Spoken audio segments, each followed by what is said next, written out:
प्राजक्ता धर्माधिकारी गोवर्धन प्रस्तुत बाप्पा माझा powered by Syska LED मध्ये आपल्या सगळ्यांचं खूप खूप स्वागत। माझ्या मागे तुम्ही पाहू शकत असाल मोगली आहे आणि बगीरा आहे। या दोघांना बघून तुम्हाला निश्चितच अंदाज आला असणार आहे की आज मी कुठे आलेली आहे आणि आज तुम्हाला बाप्पा माझा मध्ये काय पाहायला मिळणार आहे।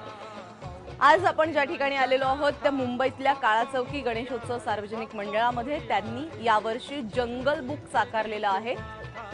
जंगल बुकचं आकर्षण सगळ्या छोट्या बच्चे कंपनीला होतं आणि तोच देखावा यावर्षी या गणेशोत्सव मंडळाने सादर केलेला आहे। गणेशोत्सवाच्या आधी तब्बल 20 दिवस या देखाव्याचं काम सुरू होतं। संजय पांचाळ यांच्या मार्गदर्शनाखाली त्यांच्या कला दिग्दर्शनाखाली हा सगळा देखावा तयार करण्यात आलेला आहे। 61वे वर्ष आहे या गणेशोत्सव मंडळाचं आणि दरवर्षी लहान मुलांना बच्चे कंपनीला आकर्षित करण्यासाठी म्हणून तशाच प्रकारचे देखावे यांच्याकडून केले जातात आणि या वर्षी ज्या जंगल बुकने सगळ्या बच्चे कंपनीला भुरळ पाडलेली होती त्याच जंगल बुकचा देखावा त्यांनी या ठिकाणी सादर केलेला आहे।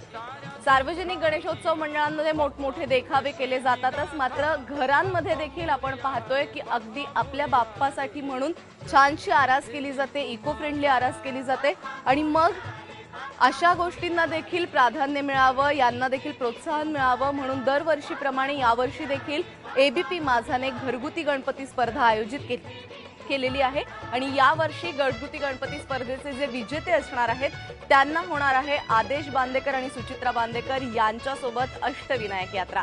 पाहुयात आजचे विजेते कोण आहेत आणि कोणाला घडणार आहे या दोघांसोबत अष्टविनायक यात्रा।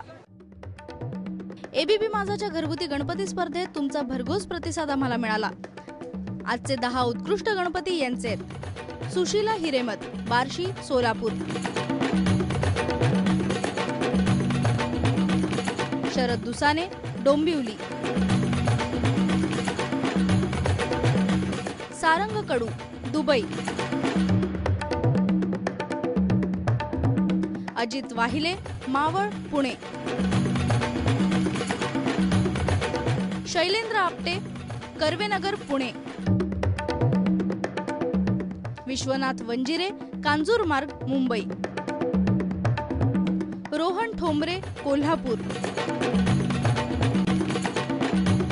भाग्यश्री नंदीकोळे, पुणे, योगेश तोरावणे, अंबळनेर, जळगाव, बाळकृष्ण भूमकर, पाटण, सातारा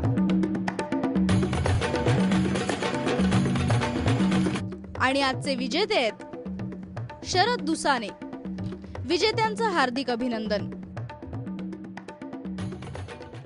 तर आज आपण आलेलो आहोत काळा चौकीच्या महागणपतीचं दर्शन घेण्यासाठी। तुम्हा सगळ्यांना जशी उत्सुकता लागली तशीच मला देखील उत्सुकता लागलेली आहे बाप्पांच्या दर्शनाची।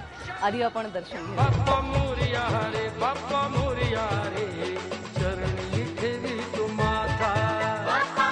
61वे वर्ष आहे या मंडळाचं आणि अत्यंत पारंपरिक पद्धतीने बाप्पांच्या आगमनाची मिरवणूक आणि बाप्पांना निरोप देतानाची मिरवणूक निघत असते। ढोल ताशांच्या गजरामध्ये ही मिरवणूक निघते।